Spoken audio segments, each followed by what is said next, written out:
It's the summer of 2015 that this guy, Souch Mahmoodi, goes missing. Now, Souch looks like the kind of guy that MacArthur is into. There is one really significant difference. Souch Mahmoodi lived in the east end of Toronto, and there was nothing to indicate he had any links at all to the gay village.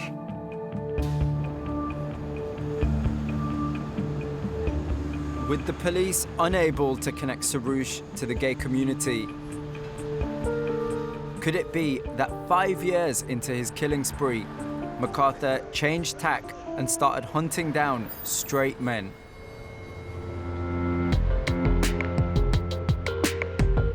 There is no evidence that the serial killer is responsible for the disappearance of any of the missing males. Bruce MacArthur. He is a kind, generous man. Hi there, that's Bruce. The man I knew actually didn't exist.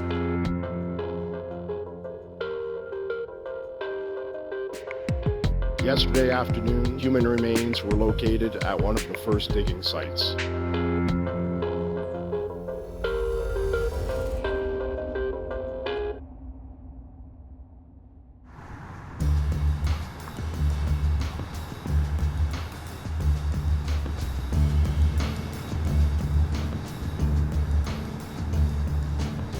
I know that Souch was Iranian and he came to Canada when he was in his 20s. I'm gonna meet a guy called Brett who worked with him. He worked at a factory with him and they were good friends. So I'm hoping Brett will be able to fill in some of the blanks and tell me who Souch actually was. You know, a lot of the leads I've been chasing are in the village and they're in those places. This is about an hour outside of Toronto. Properly out in the sticks. He told me to meet him at a bar, and it just looks like I'm on an industrial estate. What kind of bar is there? Oh, okay. It's a sports bar on an industrial estate. That makes sense.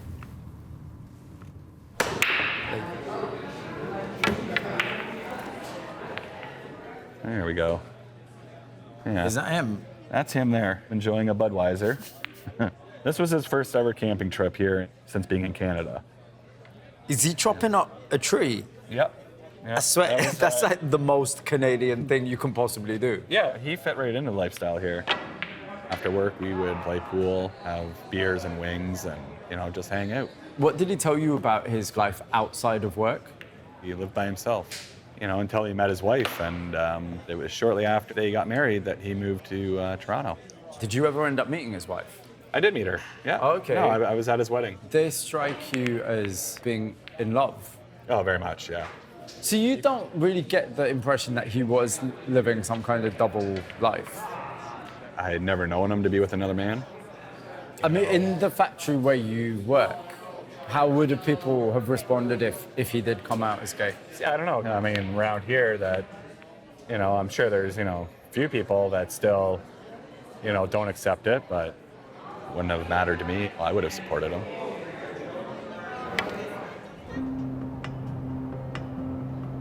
Brett reckons Souch was as straight as a ruler, and if there was something else going on in his life, well, he wasn't going to be the one asking questions.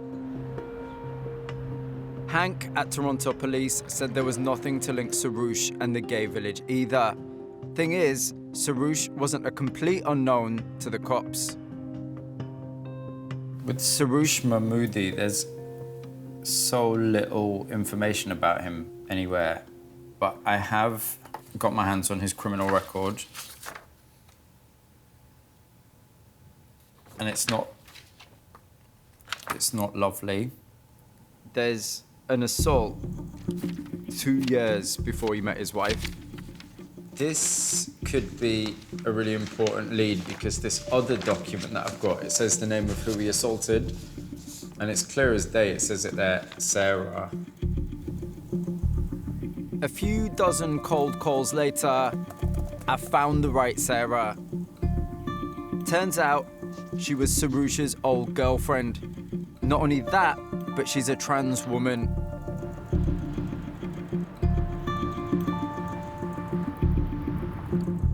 Now, I'm not a detective, but that tells me there could be a link between Souch and the village. Hello, I'm Mubin. How are you doing? I'm okay, how are you? Nice to meet you. Yes, come on in, Can I come on in. Thank you so much. Don't worry about your shoes. Can you remember when you met him? Can you remember the day you met him? Oh yeah, exactly. Yeah, at Woody's, just down there on the strip. I was 27. And Woody's is in the village. Yes, It's in the gay village. yes. I don't like the way I look in this picture, but... This is you. Yes. Oh, you look very glamorous, like you're having a good time. I said, you're very beautiful. Why are you in a place like this? And I said, I was what I... And he said, oh, I didn't realize. And What? I just want to be clear. Did you say? He thought I was a woman. And you said, whoa, yeah. And you said I'm a trans woman. Yes. Okay, yeah. You know, in the time we live in, still to this day, I think it's fair to say trans people don't have an easy time. You know, quite No. often they don't. And so I think it takes a certain kind of person to be with a trans person, i.e. it takes someone well, yeah, who's that's- going to be open-minded enough. See, I wouldn't go out with somebody that was embarrassed. I wouldn't sleep with somebody that was embarrassed. And he wasn't gay, like to have a label, if people want to put sexual labels on people. He maybe had fooled around or done whatever, but he was the top. So he's but when you said top, then you'd be suggesting you want to use that phrase In a gay, yes, in a gay he would. context. But like I say, he wasn't gay per se, you know what I mean? So, Would you say you, at that point, did you love him? yes. Yeah. Still kind of, I have feelings about good things. I mean, you're always gonna, if you have a heart, about somebody you shared your bed with, but it unlocks a lot of stuff for me. Because Souch tried to kill me himself, so. He tried to kill you. Yes. 3 days after my 30th birthday, he was moving out, and the reaction that I gave him wasn't the one he was looking for. I am not begging anyone to stay with me or love me. Fuck that. Forget it. I can just almost envision him standing at that kitchen counter in that house that we rented and grabbing that blender, and all of a sudden I just felt this thud on my head and my knees buckled. I hit the carpet. Then the next one came, so I have 2 indents on either side of my skull that have not gone away. And then the third one came across my face. And then the rest just came on my body. I had to fight for my life to get away from him. So that was the last time I ever saw him. I still don't, even after what he did to me, think that he deserved to be thrown in a hole. Of course. Have you kept anything of Souch's? Nope. You just got rid of everything. Burnt it.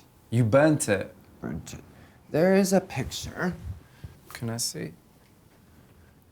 You can just make out his hand on my waist. That's the only thing I have left of Souch. I don't understand what he was doing with that man to be alone with him to allow that to happen. He had to have drugged Souch. I don't see Souch going to that man for even fatherly kinda, Sure. you know? Can you remember when you met him? Yeah, at Woody's, just down there on the strip. In the gay village? Yes. We're probably never going to know why MacArthur targeted Souch, but listening to Sarah, it's really significant that she references hanging out with Souch at Woody's, because Woody's is a few doors down from this place, the Black Eagle, in the middle of the gay village. And all of a sudden, Souch goes from being a man that has gone missing in Toronto to actually being a man with links to the gay village. And of course, just like the previous 3 victims, he also happens to be a brown-skinned man. But that pattern just wasn't spotted. And so what happens? Down the line, April 2016, another man goes missing. And this time, the victim is a guy called Dean Lissawick. And everyone just talks about him as the most lovely person. You know, people often say that there are people who will give you the shirt off their back. That was Dean. He'd be playing pool with others, you know, having a drink, you know, chatting, laughing. I cannot imagine the terror and fear that must have gone through his mind, realizing what was going to happen. It doesn't take a genius to spot the difference. All the victims to this point are brown guys. He is MacArthur's first white victim. So why did MacArthur target Dean Lissawick?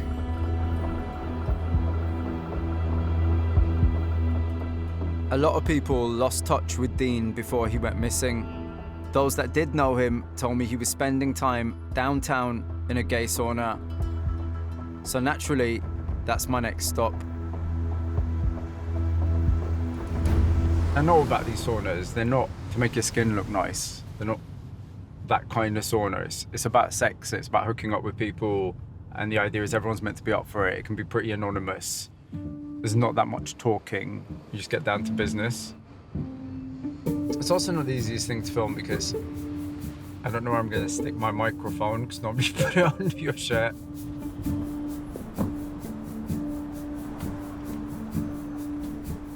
Hello, are you Robert?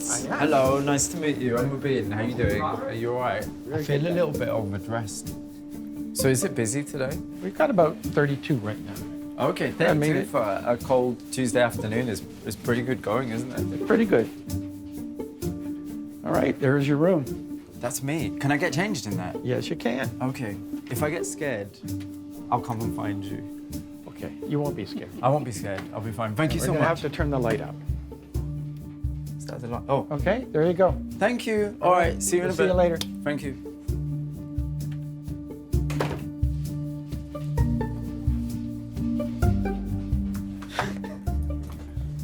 There's just a little dick everywhere.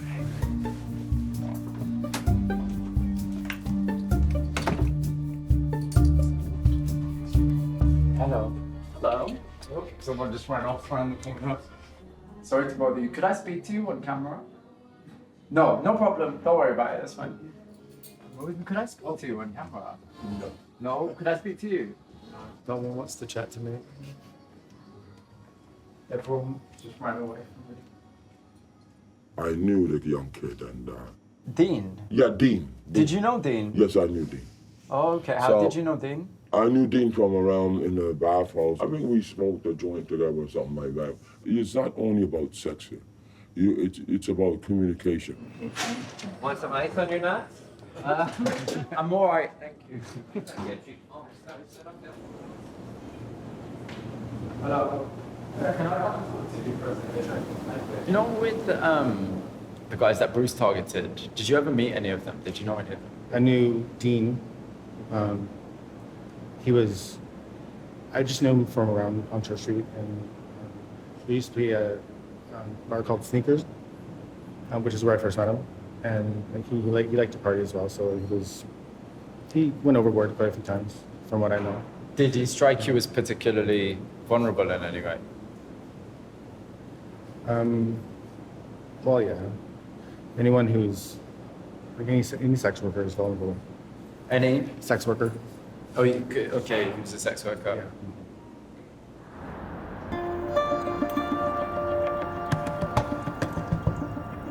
It makes sense and could explain how Dean came into contact with MacArthur, who'd hooked up with sex workers before.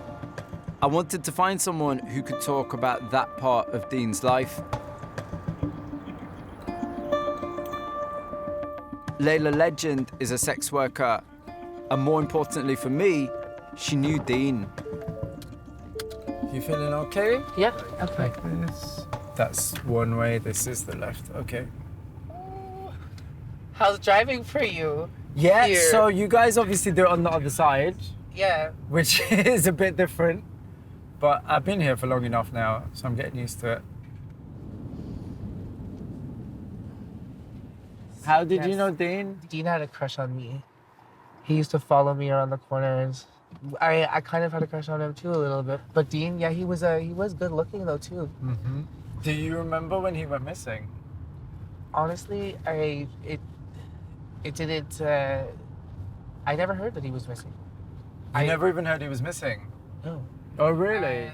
But when the whole case came out and his victims, you know, I saw his face, and I was like, oh my god. But like I never noticed that he went missing. Sex workers are the easiest target. It's kind of like part of the job description.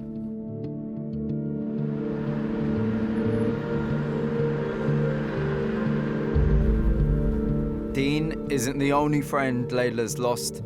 About a year after he went missing, another sex worker, Alora Wells, a trans woman, lost her life.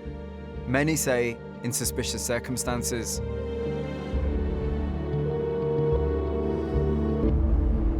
She was badly decomposed. So she'd been lying in a ravine for 3 to 4 weeks. Do you know if the police have they spoken to, you know, people that knew? Have they spoken to people like you? Have friends, people in the community? I mean, there isn't anything going on really. There's no cause of death. They can't tell us anything. Do you think if she was more affluent, if she wasn't using substances, if she wasn't a trans woman, it would have been dealt with differently? Absolutely. But then the thing is that you must, in your own life, do you feel safe if you, you know, if... Well, I mean, I'm definitely, you know, I know the dangers I'm putting myself into. I mean, if something were to happen to me, would I feel like, you know, I would be priority to, you know, try to find or get, you know, closure for or justice? No. You don't feel that? No, not at all.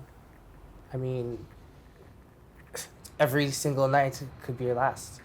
It's very easy for you to be somewhere and somebody just to, you know, hi, how are you? I'm good, thanks. Sure, for what time? Now? Okay. So, okay. Bye. Is that your client? Yes, my clients. Okay, so do I need to leave? I'm gonna need you to leave. Okay. Keep safe.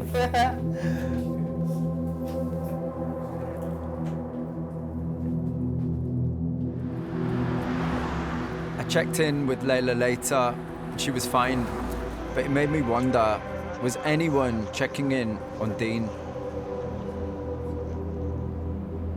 Looking through the police report on Dean, there's this reference. It's just heartbreaking. It says, no one reported Mr. Lissawick missing. And it's not referring to a few weeks or a few months. It just means no one reported him missing, ever. And in fact, people only knew there was a problem when there were images of his dead body found on MacArthur's hard drive. And that was more than a year later. How does an adult just disappear and no one even reports it? How can that happen?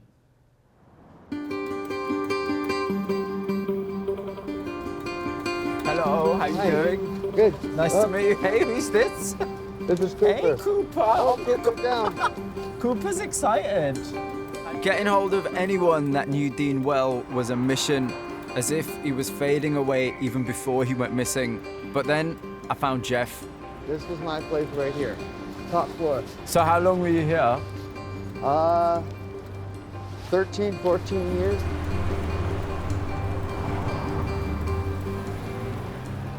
When did you actually meet Dean? They kept seeing him sitting here. And then eventually, you know, do you want to come in for a cup of tea? It's cold out, you know, whatever. So did he live with you? He did. Do you remember the last time you saw him?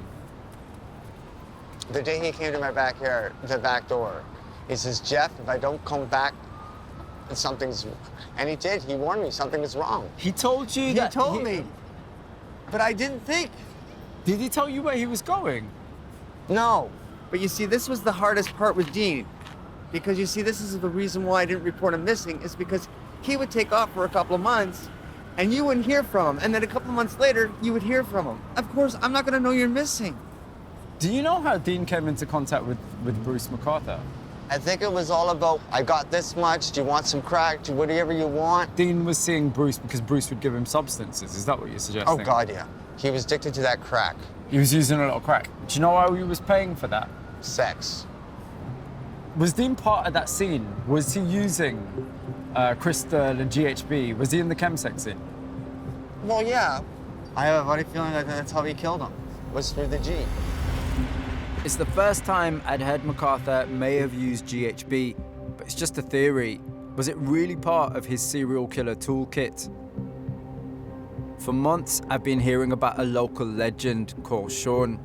A big deal on the fetish scene. He won the title Mr. Leather a few years back. But that's not why I want to meet him.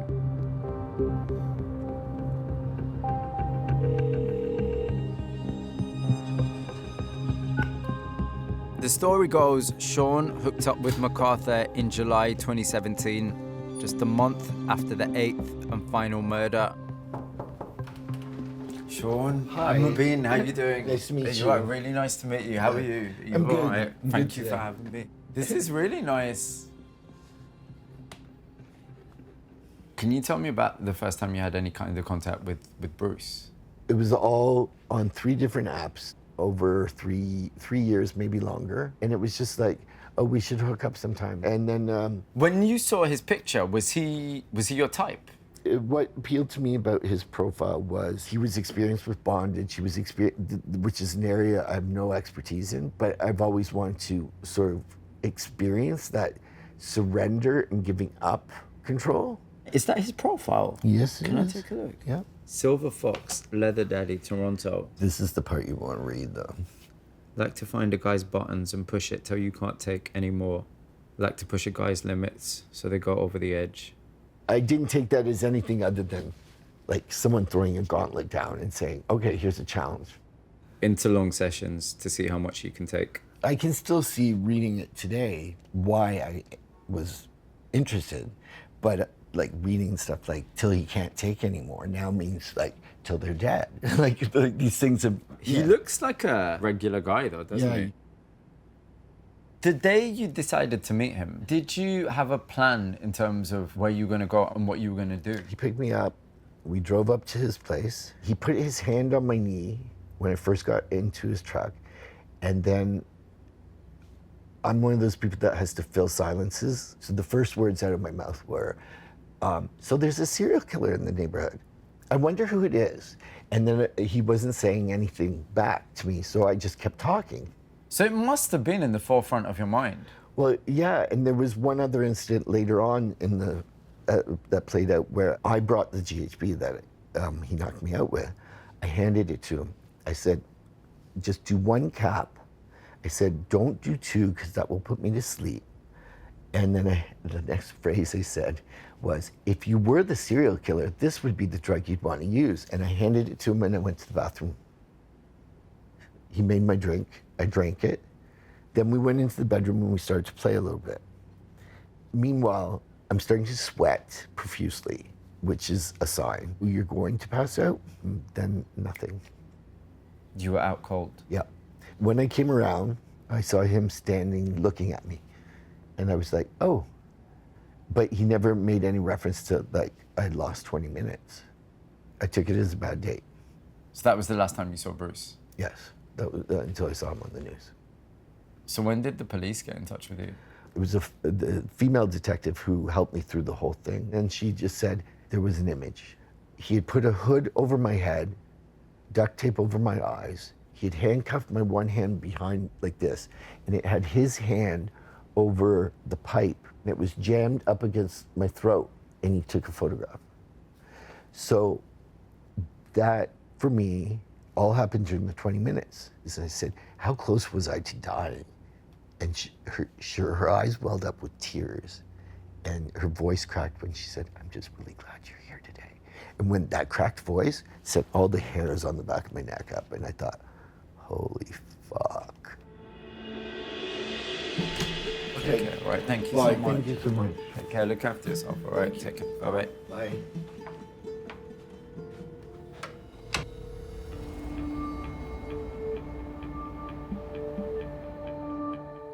There's no nice way to say this. MacArthur was a trophy collector. Police found multiple folders on his hard drive. In them, photographs that MacArthur took of his victims after he killed them. For obvious reasons, those images haven't been shared with the press. Except for one. Today, we are going to be releasing a photograph of an individual who we believe is an unidentified victim of Mr. MacArthur. This press conference is pretty unusual. Keep in mind, this is a few weeks after the police have found bodies and pieces of bodies in plant pots, and they are desperate. I do not want to release this picture, and am doing so as a last resort.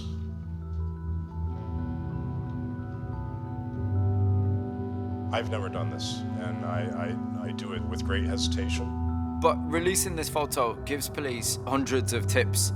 And then a little while later, he's identified. And it turns out that his name is Krishna Kumar Kanagaratnam. He's this guy. He'd come from Sri Lanka in 2010, and he applies for refugee status. And in 2015, that status is turned down. So he's going to be deported. And so his life pretty much goes underground. And that's really significant because when he goes missing, just like Dean Lissawick, he's never formally reported as a missing person. So he's actually the fifth victim after Souch and before Dean. In fact, there is a bunch of folders found on MacArthur's hard drive. And that's how a lot of the victims are identified. So each of the victims, MacArthur has a separate folder on his computer, numbered in the order he's killed them. This is where it gets quite complicated because folder number 6 was Dean Lissawick. Folder number 7, Salim Essen. Folder number 8 is Andy, that's Andrew Kinsman. But then there's a folder number 9, and that's got the name John on it. There wasn't anyone found in the garden who's called John. So the question is, who is John?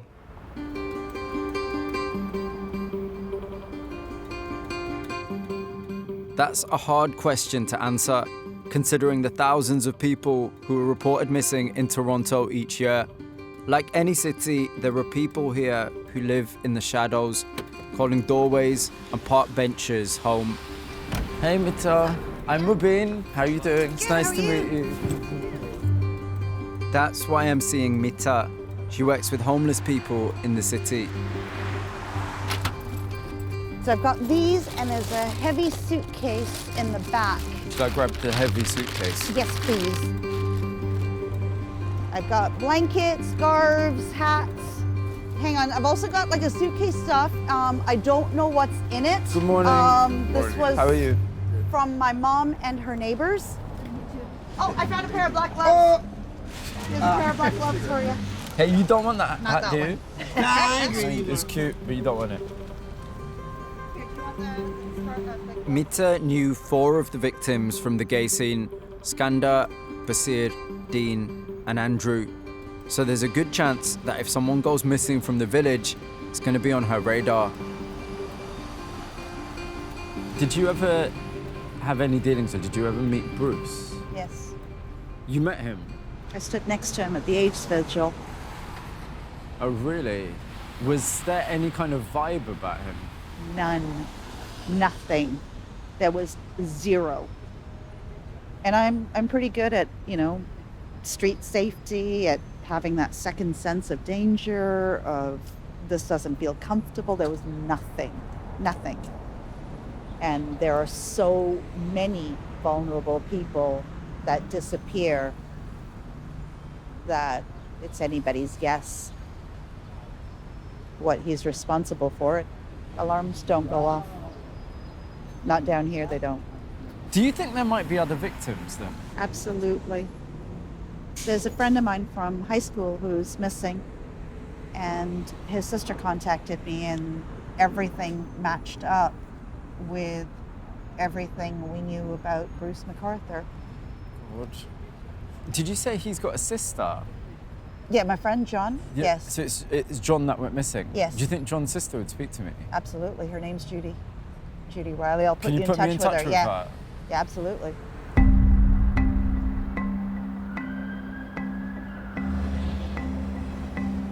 As soon as I could, I reached out to John Riley's sister. Turns out she's not in Canada, but she does want to talk.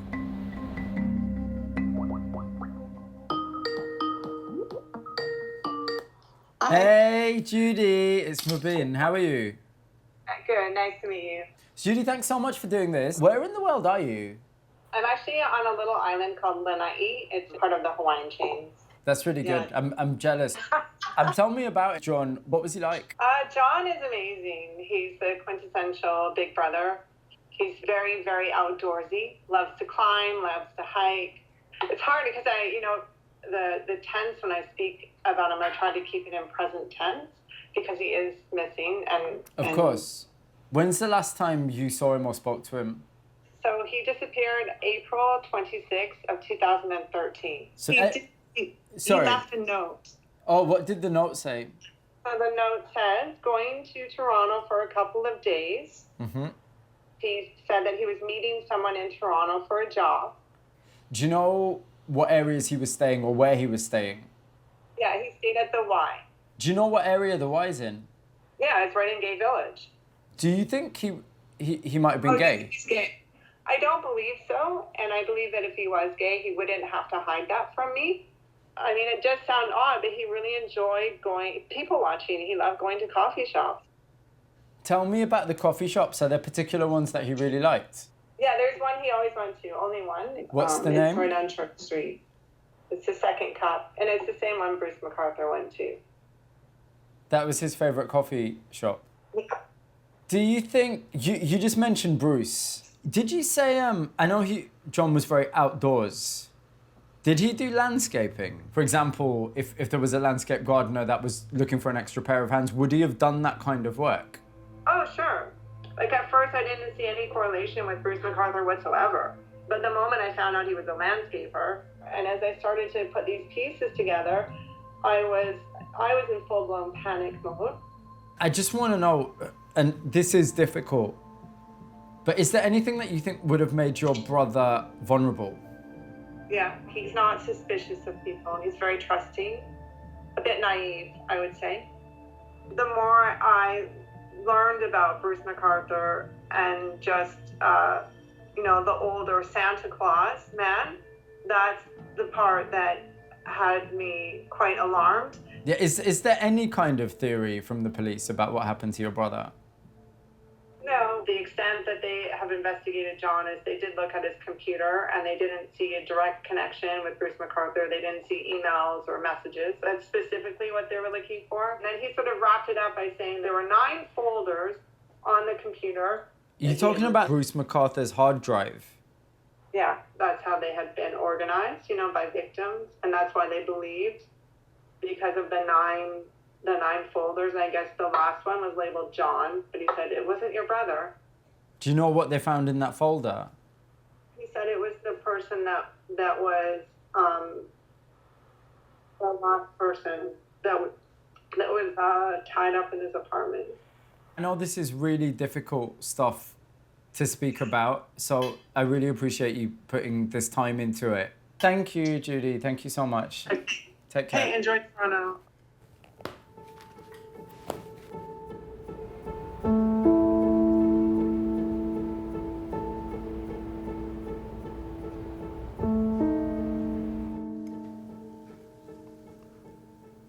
The John that's labelled on folder number 9 turns out not to be John Riley. He turns out to be a guy who is in MacArthur's bed at the time when the police storm in and in effect save him. So that's a happy part of the story. Someone's life is saved and pictures of John never make it into the folder. That doesn't change the fact though that Judy still doesn't know what happened to her brother, and she certainly doesn't have any closure.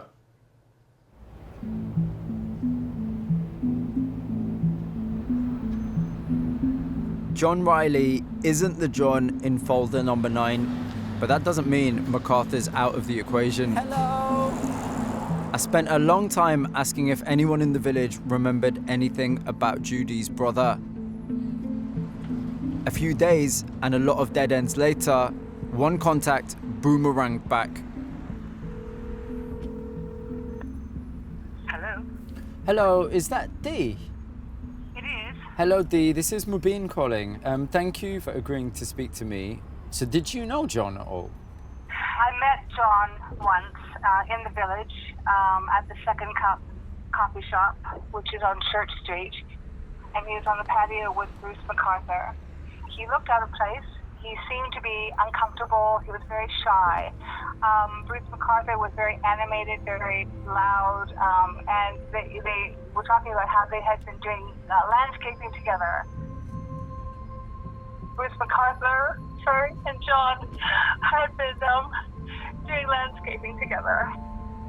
Are you completely sure that John was with Bruce MacArthur? 100%.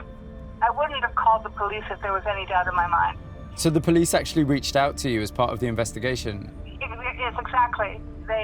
Just because I had encountered John Riley with Bruce MacArthur, it didn't mean that Bruce MacArthur had killed him. But I believe it's too much of a coincidence that John Riley came to the village, was doing landscaping with Bruce MacArthur, and has disappeared from the face of the earth. I find that to be far too coincidental. You've really been a lot of help. Thank you so much for your time, okay? You too, bye-bye. Bye-bye, thank you. That completely fits with what Judy thought might have happened and what she was worried about and what she was concerned about.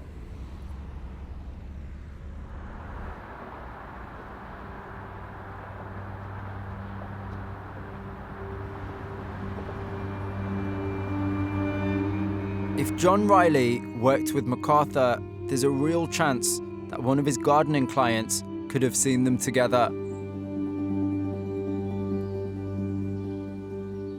I know Karen and Ron are still dealing with the aftermath of bodies being found in their garden. How are you? But I had to know if they remembered John. I wanted to ask you something. Mm-hmm. It was about people coming to the house. Yeah. And people that came along with Bruce. Yes. Because I know, am I right in thinking there was a bunch of different, always different co-workers he'd have with him? Always different, you say? Yeah, they came and went. Sometimes I just heard the voices or yelled hello out the window and carried on with what I was doing. Mm-hmm. But yes, there were some that I met. Most I didn't. Can I share a picture with you? Yes. This man is missing. Oh dear. And I've been speaking to his sister, who's been understandably very, very worried. He's called John Riley.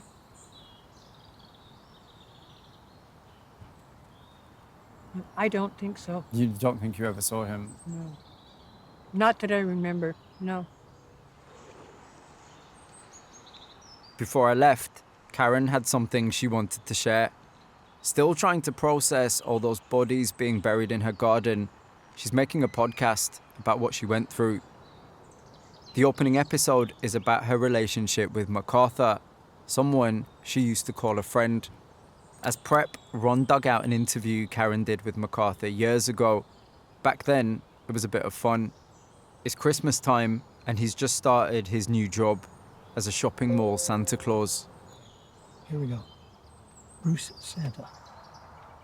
We're back with a very special guest. Oh. We'll just call you Bruce. How did you end up being Santa this year? I went for an interview. A Santa interview? A Santa interview. What do they ask you at this Santa interview? Well, they prepare you for how you would answer questions that might be difficult. Like? It's like they would want their parents back together again for Christmas. Oh, and what does Santa say on that matter? Well, I'm in the toy business. And... Oh, in the toy business. Move along. Sometimes if they have lost a loved one or something like that, the kids would ask what Santa could do about that. The mall I'm in actually is quite an ethnic, multicultural mall. It's amazing how many people will come up from different backgrounds, different religions, and take a candy cane from Santa Claus. I think I'm enjoying it far more than I ever anticipated.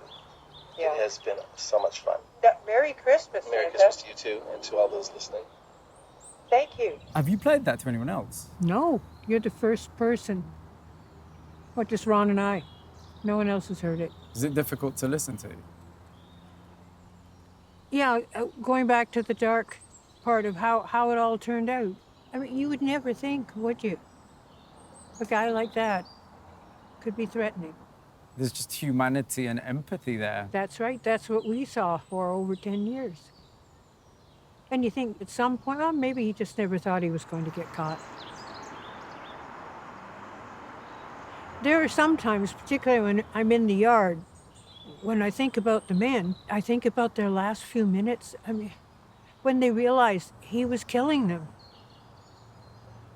No one should ever live through a moment like this. It's just awful.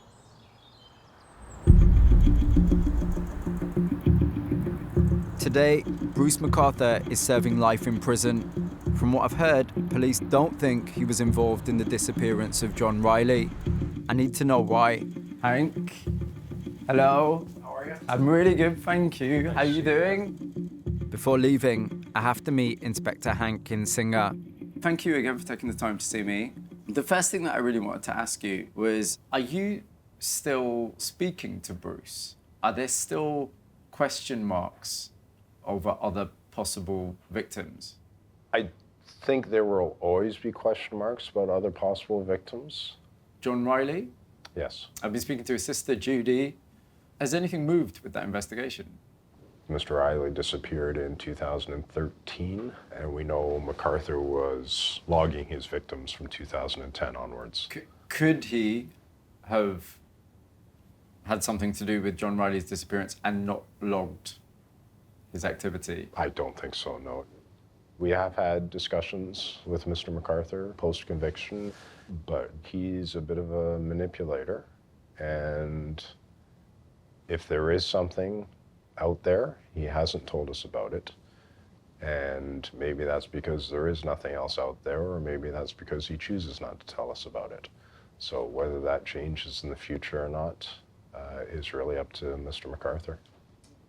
You know, when I started looking into this story, there were lots of people who will say there is a lack of trust with the police. They feel their complaints are not taken seriously. And ultimately, whether they're right or wrong about institutional racism or homophobia is kind of irrelevant, because if that trust isn't there, then it's not there. So what can you do to win those people over?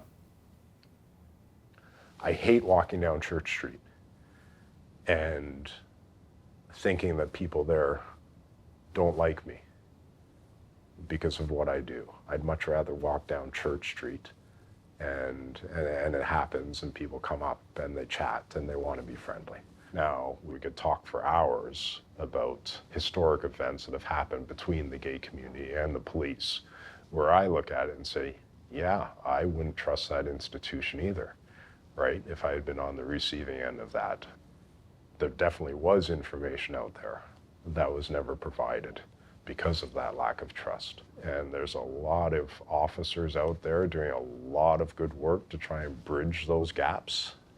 Perhaps if in 2010 and 2011 we had the assets and the neighborhood officers and the community liaison officers that we now have, would there have been a little more information that would have come forward? Possibly. Right? Like so many things in this investigation ultimately would have made a difference. I don't know. When I arrived in Canada, my connection to the village was instant. It's Toronto, yes, but it could be London, Tokyo, or Mexico City. It could be anywhere. That rainbow flag tells us we are safe. But MacArthur's rampage smashed that feeling apart until, after 7 years, he was stopped. It's not just by chance that after Andrew Kinsman goes missing, MacArthur ends up being caught. There's a reason for that. It's because Andrew had an entire community around him. So the moment he goes missing, there's people making noise. We started informing the police that this is not going to go away. We are going to find where Andrew is.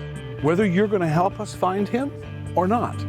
And that can't be said of all of the other guys that were missing over these 7 years. So we've got a situation where, yes, there's definitely failings by the police. And yes, you've got this monster who is able to manipulate individuals and the police. But he's only able to do that because all of these individuals have vulnerabilities. He was not able to get the help he needed with post-traumatic stress from living in a war-torn country. Some of them are dealing with addiction. He was addicted to that crack. There's issues with housing and homelessness. There's double lives. Some of these guys were never even reported missing. Alarms don't go off. Not down here, they don't. These 8 men are so much more than victims. They were loved, they were precious, they are missed. We can label them undesirables or have-nots, but most importantly, we have to understand that it was their circumstances that left them open to exploitation. It happened here, and it could easily happen again in some other place. There's a lesson in that for every single one of us, every town, city, and community. Everyone here most likely is dealing with maybe a bit of rejection, or not feeling great about their families, or not feeling 100% cared for. And so for them to get to this point and be here, that person is dealing with some stuff. And so it's so important, it's so crucial that we recognize that we have to take care of each other, all of our communities. I'm talking about nurturing each other and accepting each other. And that means protecting each other as well. We've got to do that.